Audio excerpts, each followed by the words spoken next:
Yes. Uh, I just think honor to be playing in this game means a lot, obviously, to our community, to our school, to our players, and just the way, you think back to 2 years ago, the building of this team and just how much went into it from all parties involved. And I just think that, there's no better way to be also not only in it, but to be hosting it back here in front of our fans on a probably going to be a blistery Friday night. And we're excited to get after it.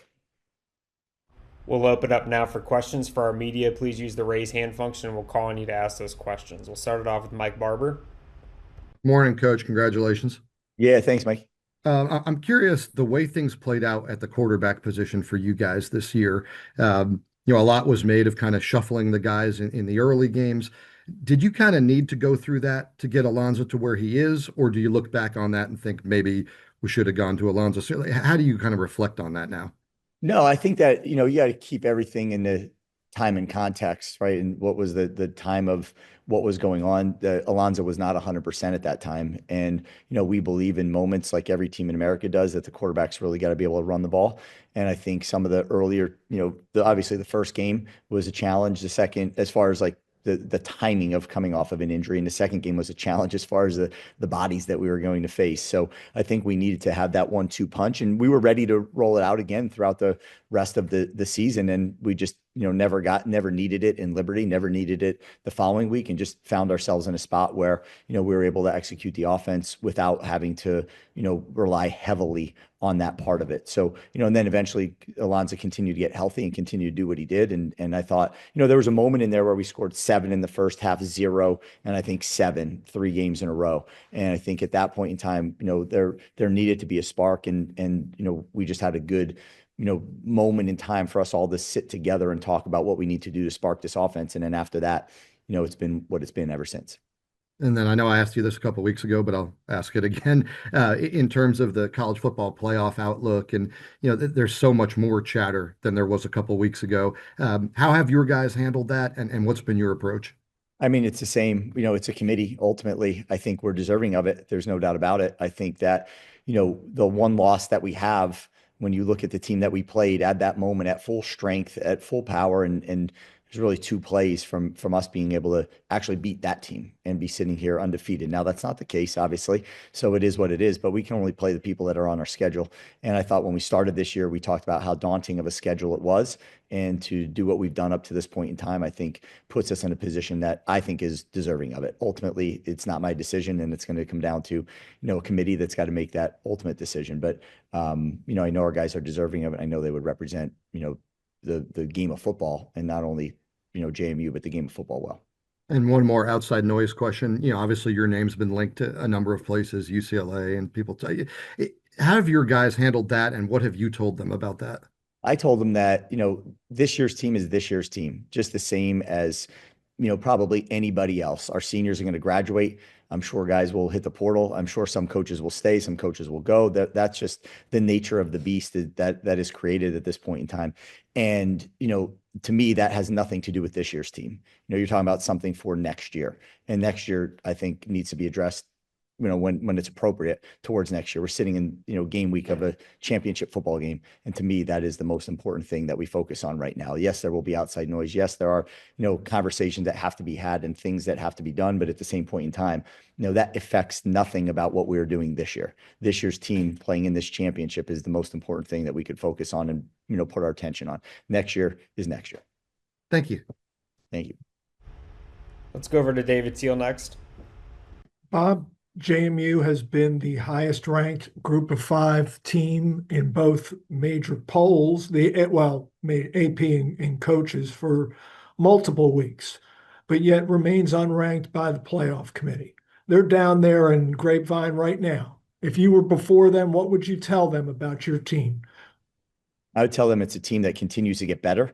I would tell them it's a team that is extremely capable on offense, extremely capable on defense, and extremely capable on special teams.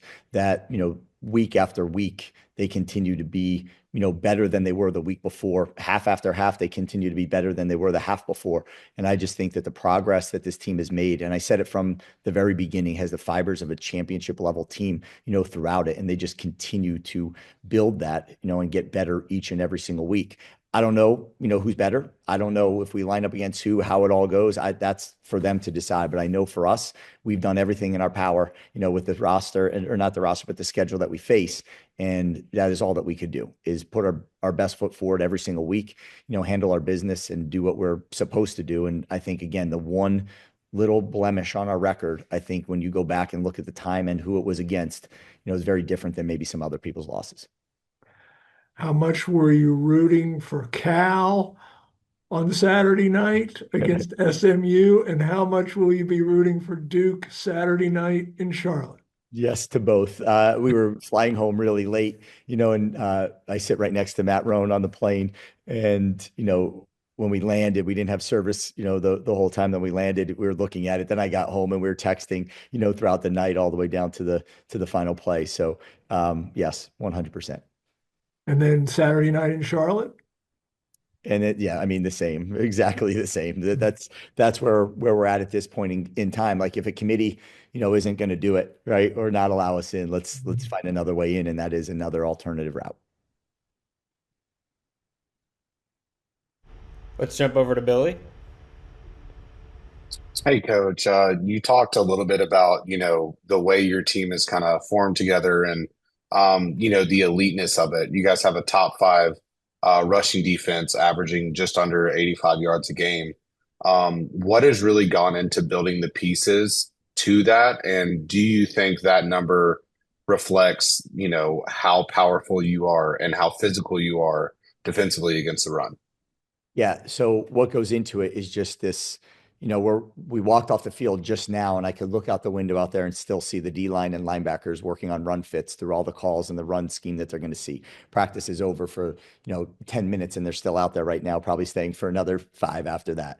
So to me, their commitment to it is significant. Their desire to be the best is significant, and they're not just talking about it. They want to be about it. And that's a big difference. And I think they put their, best foot forward every single day. They do all the work they possibly can.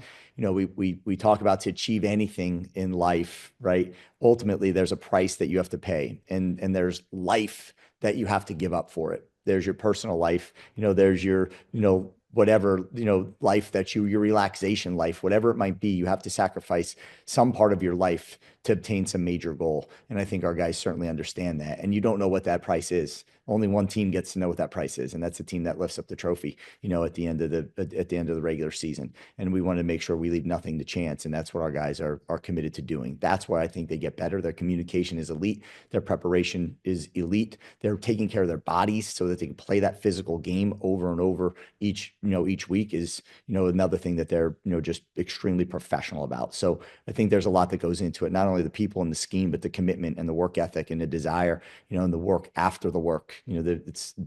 Again, what you do after you do what you're supposed to do, right? So they've done what they're supposed to do. It's what they do after that will determine their success, and they get that. Let's go over to Joe. Hey, Coach. When you look at Troy's defense specifically, I guess what kind of concerns you about the way they approach things? All of it. Can I say that? All of it. I mean, their front is extremely, extremely physical. Their linebackers are downhill. Their pass rush game they are tormenting quarterbacks back there when I watch that. There's just a physical brand of football. They, again, are a championship level football team that has been in this game, 3 out of the past 4 years, I think, so they understand what this is. They're coached extremely well. They play extremely hard. They're a tough football team, a lot like Washington State when you go through it schematically, a lot like Washington State when you go through it, as far as personnel is concerned. They're very, very good on defense, and they will, be committed to stopping the run. And that is one thing that we've, been able to do really well all year. This team's going to be a challenge in that department. And one more for me, as an outside observer, you look at Troy and kind of the rebound they've had under Coach Parker after, he took over for Coach Summerall. I guess, to what do you what kind of seems like something that they're doing particularly well in order to make that happen as someone who, took over a program around the same time? Yeah, I think discipline and toughness is what shows up when I watch them on film. They're disciplined and they are tough. They will compete all the way. Look at the scores in some of their games. in the fourth quarter that they end up winning. They just do not quit. They will not quit. They do not quit. They're tough. They are physical, and they believe. And I think that is usually what the good teams do. Thank you. Let's go over to Billy. Hey, Coach. I feel like all year we've talked about your rush and the way that Wayne has been able to bring that physicality. But just wanted to talk about, this last game. You got to bring in some extra bodies, and I mean, Joby had a heck of a game as well. Just talk about that running back room and their development. Yeah, I mean, Joby is fun to be around, and we've seen him before produce. We've seen him produce before, and he just is. I think just the guy that waits his moment. He doesn't complain about anything. You look at him do what he does out there. I'm sure you should question why doesn't he have more carries? And at the same point in time, he doesn't question it. He waits for his moment, and when his moment presents itself, he makes the most of it. He is downhill, physical, runs behind his pads. His legs just don't stop churning. He is. To think about a couple of guys being out, and having him as an option in there and him being able to come in and produce like he did. You can't say enough about it. But I will also say a lot of it starts with the offensive line into the tight end room, like we continually talk about. But I think, Joby's one run was a trap, and we're pulling around and just a phenomenal job of opening that up for him to hit it downhill, and then the tight ends again involved in a lot of the run game. It's been pretty impressive, not only by the running backs, they're the ones that will get highlighted, but ultimately obviously takes a full team effort, and they're doing a really good job of it. And then to kind of build on that, you mentioned your offensive line. I think, a lot of things are thrown out when people evaluate a line, but just the physicality and the pure stature of your line, I think it really has been built well. What do you think goes into building that offensive room as much as you have with that front? Well, I think it starts in, the recruiting prospects of it, is that ultimately you're looking for not just big guys. A lot of teams have really, really big guys. You're looking for some explosiveness in these guys too, is that they have the ability to move. They have the ability, a broad jump, a vertical jump, those things that tell you they're not just big, but they can also move, because half the blocks start one way and there's a counter that shows up off of it, especially in pass rush. You're rushing outside, you don't have the edge, you're going to counter back under. And I think being able to be a person that, can move your feet, strong through the core, explosive, and has, fast twitch muscle fibers, I think is an important part of that, not just the big guys. And then ultimately the weight room comes into play. And then honestly, there's a level of intelligence that's absolutely necessary, to play in that position. We just don't want big, giant guys that don't think football, that just try to play football. We want, big guys that are explosive, that have a elite intelligence so that they can handle and communicate and work through whatever problems show up out there. And I think as much as you get into, just who they are as players and how physical they are, a lot of it comes with the mentality behind the way they play, their communication, their ability to diagnose and solve problems on the fly. Let's go back over to David Teal. I thought he left. But Bob, you mentioned special teams earlier. Morgan has made his last 7, I believe, including 3 from beyond 40. Has he become a little bit of a security blanket? Yeah, we don't really want to settle for field goals. Honestly, Understood. when they show up, to know that, he can knock them down is really important. It was cold there the other day too. And, his ability to put that ball through the pipes, he came up short on one of them earlier and, in the season, and to be able to do that into the wind on a cold night, just speaks volumes of his growth as well.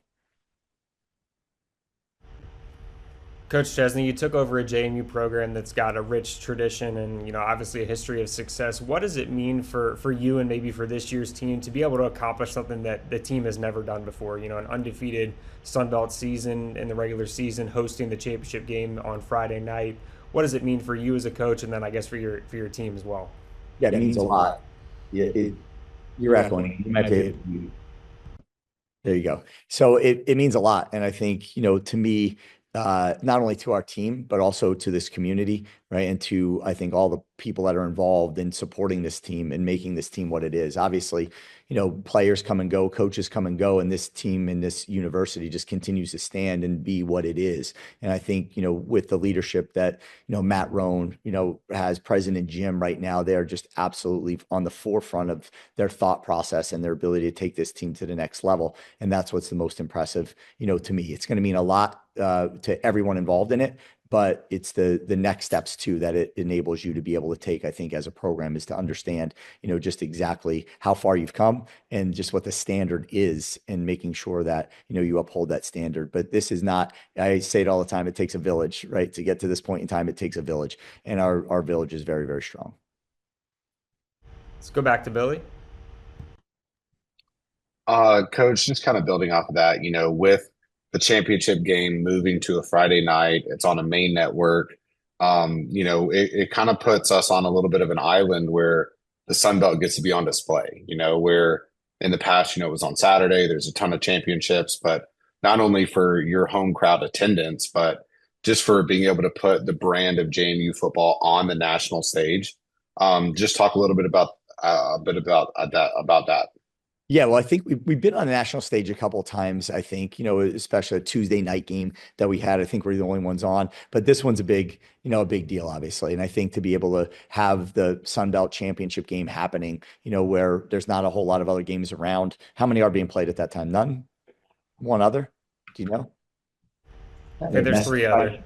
It's kind of a mess up. I should ask me, Billy, with not knowing the actual answer on how many are playing. But yes, like two others or three others, whatever it is, but you're one of that. And I think that takes me back in my mind to those like FCS playoff games, when you're in the Elite Eight or you're in the Final Four. Elite Eight, there's only 4 games happening. Final Four, there's only 2 games happening. And that's all that's happening out there in that level of football. And here to have that be similar in the entire nation is obviously a big deal. So I think that obviously the brand of football that's played in this league is strong. I think that the coaching is really strong from everywhere we are, and the support from each and every, fan base and university is really strong. So I think to be able to be out there and put that on the forefront, on a Friday night is really important.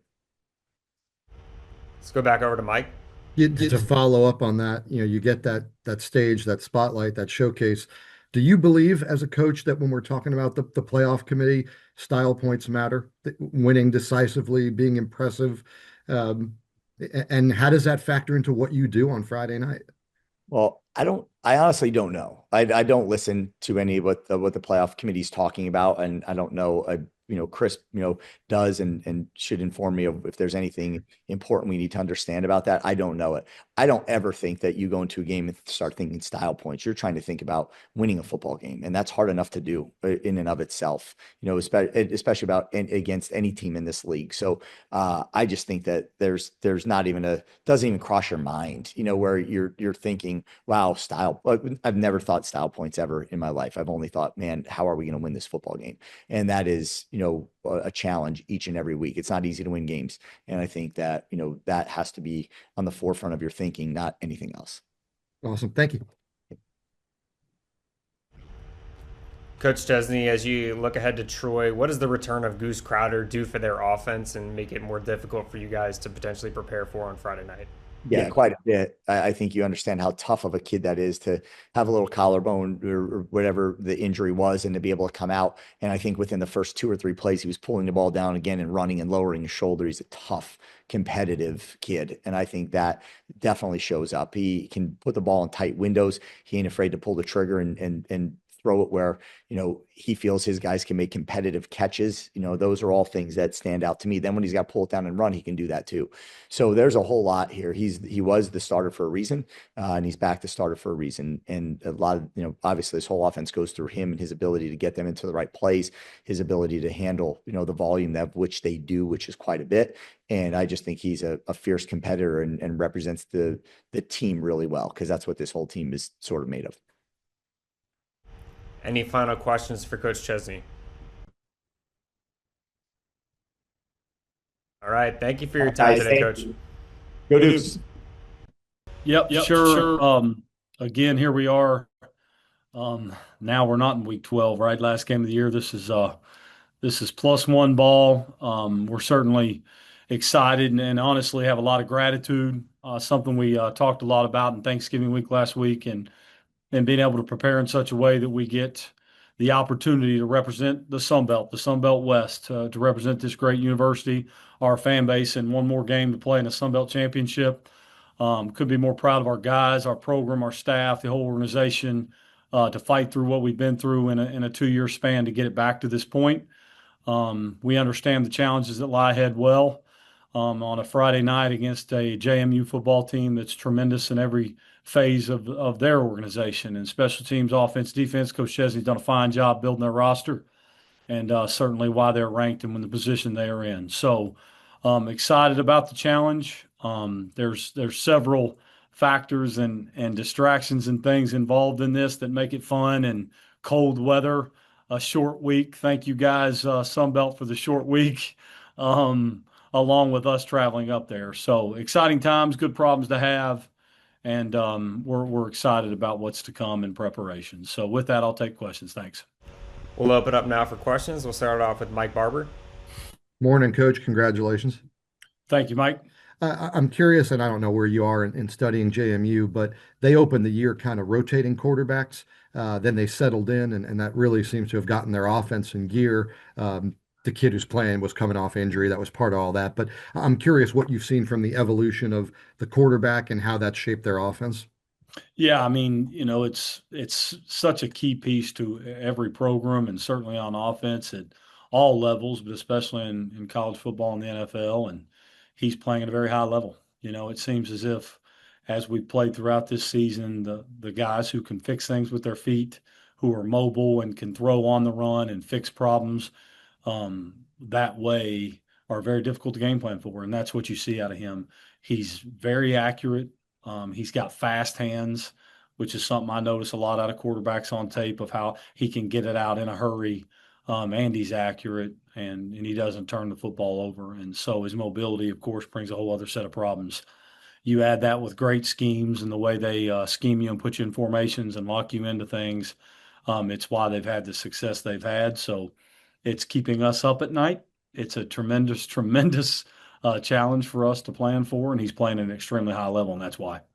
Having a conference championship game on campus sites is a really cool setting and brings a lot of energy and excitement. Less so for the visiting team, though. What are your thoughts on playing this game, at JMU as opposed to a neutral site? Well, I've never been there. I've always heard great things about it, dating back to a guy named Phil Ratliff and Mickey Matthews and all those times of he was my high school coach. It's no longer with us, but his son is on our staff now, Dylan Ratliff. And Dylan spent a few years there and being there and remembers it well. And I've always heard great things about the place. It's what's great and pure about college football. It's a great venue. They've had a storied tradition, much like Troy's, and I'm excited for us to be able to experience that.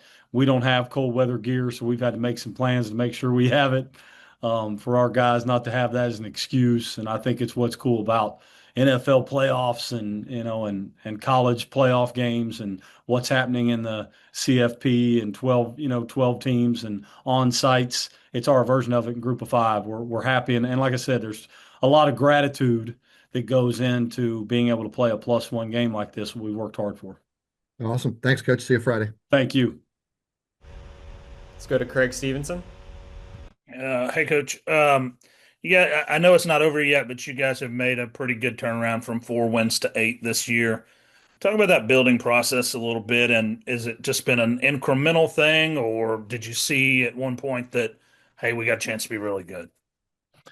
It's been an incremental thing, if I'm being honest. I think there has been a constant message that Sam is sick of hearing, but I promised him I would continue to say it. All that mattered has been a focus to improve and get better. And we've had a bumpier road to better. We have lost our starting quarterback in year 2. We have lost both our starting offensive tackles. We have lost a starting running back.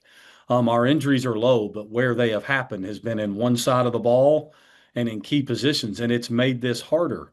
Welcome to life. Like, we found a way. Nobody wants to hear it. Nobody cares about the injuries, and all these things that have happened, and nobody cares what it looks like on it. We found a way just to improve, do good jobs for our players, be resilient, handle adversity. Like I'm proud of our guys. We've not rolled the ball out and found a way to win by 2 scores and done all these things. Look at our schedule and look at the close games we've won. I'm more proud of that. There's some years you got to be more proud of going 8-4 and flipping this thing the way we have in year two. This is hard, and then I'm not complimenting myself. I'm complimenting our players and our staff. This has not been easy to take over a program that won back-to-back Sun Belt titles and get it to this position after a year two when what we took over and where it was. It's a testament to a lot of people, a lot of support, a lot of fan base that grew upset at me early, but also trusted enough to say, wait a second, maybe these guys know what they're doing, and the players the same. I could go on and on for 30 minutes. I won't bore you. But it deserves some time. Like this is a hard job by everybody and by our players. And for us to have won the way we've had to win to represent the western side of this conference and be in the conference championship game deserves a tip of the hat to this program, our players and staff that have done it. And I'm very proud of them. I'm proud to be a part of them. I'm proud that we've had to get it out the mud and do it the Troy way and do this way. And but our task is monumental this week, and we're very aware of it. And it's going to take our best effort to represent us the right way. I want to ask you about your defensive front. Obviously, got all those veteran defensive tackles, but a guy like Donnie Smith seems like he's been a real difference maker this year. Just talk about him and the defensive front as a whole. What you're looking for out of them? Yeah, it's been, I think that's been our differences. We've went and had great success at times has been generating pass rush and putting guys like Donnie Smith in a position to do what he does best, which is rush the passer and put stress on the edges of protections. And Donnie's done that very well. He's done that very better than anybody in our conference, I believe, in leading in sacks and creating pressures. And it's something that'll be pivotal in this game. But a great junior college prospect that we developed and got here, and he's come into his own, has become a great player, and he's an even better human being, and he can catch a pass and convert a pump fake as well. So pretty cool story for him and others, but we put him in really good positions, and he's starting to let talent and genetics take over as well. One last guy I wanted to ask you about, Evan Crenshaw. Obviously, got a lot of national accolades and conference accolades probably coming his way. People don't talk about the punter a whole lot, but how important has he been to what you guys do? I mean, he's been a keep. He's won us games. I'm putting this on Adam and Sam if he doesn't win the Ray Guy. He's the best punter in the country. There's too many stats that say so. What he has done in pressure situations, how he's pinned the ball inside the 20 and the 10, the amount of times he has. He is a true weapon. He's humble. He's tough. He can handle me getting after him a little bit. Got a great way about him. I just think he's performed in big moments too many times this year, and he's won us football games, to be quite honest with you. Thank you. Thank you. Let's go over to Sarah. Hey, Coach, congratulations. I just want to talk about you've talked about the process to get here. And so when you had those 2 touchdowns in the fourth quarter and you were like, okay, man, like this is it. Like now we're going to the Sun Belt. What was going through your mind? And just talk to me about that, how that felt afterwards. Because last year, obviously winning 4 games and just turning this program away that you have, the team buying in, the community buying in to get to where you are right now. Just what was going through your mind after that? I wish I could tell you it was, you just, there are demons about how you have to do this job and how you have to think and build it during the season. I hope I get my time later to be able to reflect properly, but my first and only thoughts were towards our staff and players, just seeing that joy, looking up in the stands and knowing that 40 wives and kids got on an extra bus and rode this thing out to Hattiesburg and look up in the stands and see all those families and my wife and kids and people wanting to jump the walls.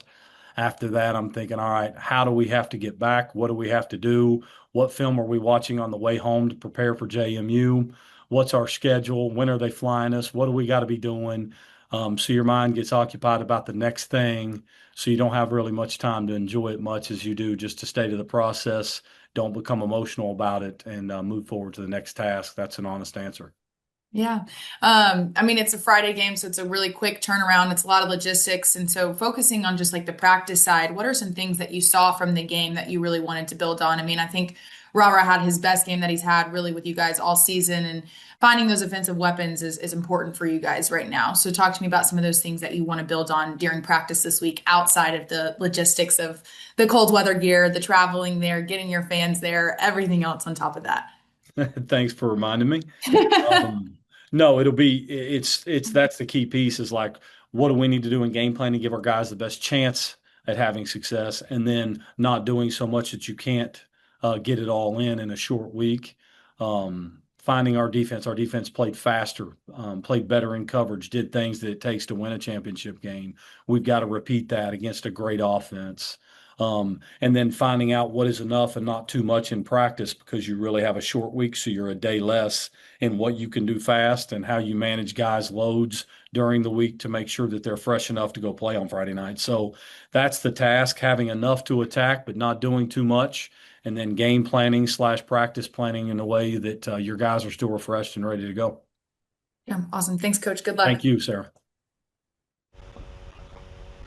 Coach Parker, having Goose back, how important has that been, obviously, in the stretch run for you guys, and then also going into the championship game on Friday? What does he do for your team at the quarterback position and from a leadership perspective as well?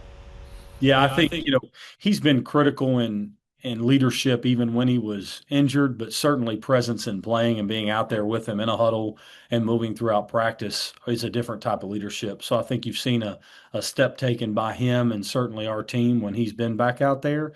And that's not to say that Tucker's presence hasn't also been wonderful. They both have a great relationship. They're both prepared the same way and are in a good moment to know that they're both going to need to play at times. But Goose, it's been great to have him back. He was voted almost, unanimously, I should say, a team captain. The guys love and appreciate and respect who he is. When you have those people out there on the field, people respond. So I think that's what we're seeing. He's taking steps each week because he hadn't played for 2 months, and he'll have to take a big one this Friday night. And then following up to that, obviously, as you talk about the story of your season, you're not here without the performance of Tucker Kilcrease and obviously the 5-game winning streak with him at starting quarterback for you guys. What's the appreciation for him in the locker room, and obviously maybe that talk again on that relationship between him and Goose, and maybe Goose's leadership from the sideline when Tucker was in the game for you? Well, he's been completely, it's been a complete turnaround for him and how he's handled himself in adversity while playing and then finding success through that. I think he's just built different now. He has the respect of our locker room like Goose and like many of our good leaders, and especially our senior leaders, and he has time left. I think the way he's carried himself, even after he got dinged up a little bit and Goose has come back on the field, he just continues to prepare, be a great teammate, serve Goose and how he prepares and bring great energy. And what he did through this season to help us win games, play winning football at the position, and do what he did in countless games in the middle of our year. We're not sitting here. I'm not on this call if we don't get that through Tucker Kilcrease's play. And I know our staff feels that way. The players feel that way. And I've got that just amount of respect for him and can't say enough great things about who he's been for us. Let's go over to Adam. Hey, Coach, I wanted to ask you a question specifically about your opponent, James Madison. Obviously, a team you haven't played, but I'm sure a team you've studied and you're going to be studying a lot more, especially this week in your preparations. Their second half defense seems to be a really almost a different type of animal from maybe what it is at the beginning of a game, and it's like they settle in. And I think I went and did a count. I think since the Louisville game, I think they've only given up 3 second half touchdowns. Um, is there anything you're going to have to do to prepare yourself to maybe obviously teams make adjustments on the fly during games, but something that you guys are going to have to do to maybe prepare for a defense that almost ticks it up another level in the second half of games this season? Well, they're a top 10 defense in the country. And then the reason is to what you speak of. And great defenses, you may get them once on something, but great defenses you don't get twice. And that's what you see on tape in watching them. They're not going to repeat a mistake. They're not going to let you get them on the same play again. They close that up and make you call something else. They do a really good job, even when they get hit a little bit, of getting the ball down, playing the next play. They've got answers for all of it. They're wonderfully good. It'll take our best and finding ways to attack them to be in this football game. And I didn't know the exact stats of what you just spit out in the second half, but it makes sense as to why they've won by the margins they've won. Let's go over to Josh. Gosh, can you just, I know we don't have to spit out all the injuries, from the beginning of the year through now, just everything that the team has been able to overcome, all that adversity. Just talk about how proud you are of this team and just how, I don't know, if we would have told you at the beginning of the year that you would have lost both starting tackles, your starting tailback, things like that, just where that you would be here, how would you feel? Well, I alluded to it some, but I will say again, the reason I haven't ever brought that up the entire season, and I know it comes up now, but the reason I brought it up is because one, I don't ever think it gets taken the right way by a fan base or people as you say those things. So I save them for where it is and where it needs to stay. Um, but I think that when you say those things and it's true, I think they're at least when you offer up criticism, we've struggled at times on offense. The number one primary reason for that is because of that. There has been our two offensive tackles that we expected to play and play at a high level are gone. Those are critical positions on your O-line, two edges of your offense, and a starting running back, and of course our starting quarterback, as I mentioned. I think that finding ways to win through that type of adversity and those type of matchups and problems is a testament to a bunch of players and staff that have just found ways. I said to them at the beginning of the year, and I believe it now, we have to handle hard and be connected better than anybody we play for us to have a chance to win the way Troy has to win this year. And I think great coaching and great playing happens when you find ways to put your football team in positions to win games, regardless of what it looks like. I tell a story to our staff all the time. I'm a sixth grade boys basketball coach. I'm fresh out of the University of Kentucky. Me and Candy just got married, and I am coaching sixth grade boys basketball, and we play a team that's better than us. And I'll never forget a veteran coach told me, like, it is your job to put them in a position to find a way to win. So instead of playing man to man and being stubborn like I wanted to, we played a box and one and a triangle and two and found a way to keep ourselves in that game. And I think that is great coaching, great playing, and great connection to players. Find a way to put us in a position to know this is how we have to play this game to win it. Don't think about any other results. Have a process for how you're going to practice throughout the week that creates belief and execution, and go do it. And to the credit of this staff and our players, we have found ways to make this work in year two to get that done. And it's put us in a chance to play for a conference championship. And I just cannot be more proud of that effort and how we've had to do it. Let's jump over to Billy. Hey, Coach. A lot has, been talked about JMU and their defense, but you guys are the number 26 red zone defense in the country, with players like Jordan Stringer, Devin Lafayette. Just talk a little bit about what goes into that defensive mentality where you guys are so stingy inside the red zone.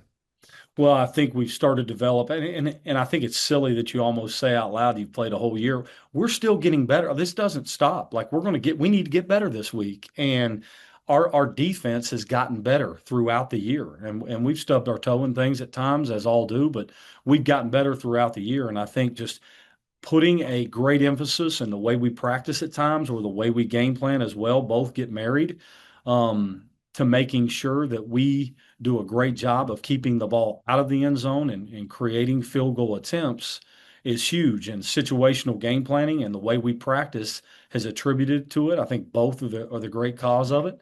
And I think it's certainly going to be huge in this game. They're going to gain yards. It's what happens when you get in that box from the 25-yard line down of where a big piece of the game is won or lost. So we spend time on it through our hours late at night in game planning. We spend time on it at the practice and in practicing. So we are really good in situational football. Let's go over to David. All right, Coach, James Madison does a lot of things well. What's the thing that has most impressed you about them? To be honest with you, it'd be where to start and stop. I got a tremendous amount of respect for Coach Chesney and his staff. First off, schematically, they're great in all three phases. Defensively, they're very attacking. They're not going to let you be comfortable at all. They have answers for everything they need to have, and they've got great personnel. Offensively, it's the same thing. They show formations well. They play with tempo. They're mobile at quarterback. Andy can make great throws. They can attack you at running back and run vertically and laterally, and he runs very hard.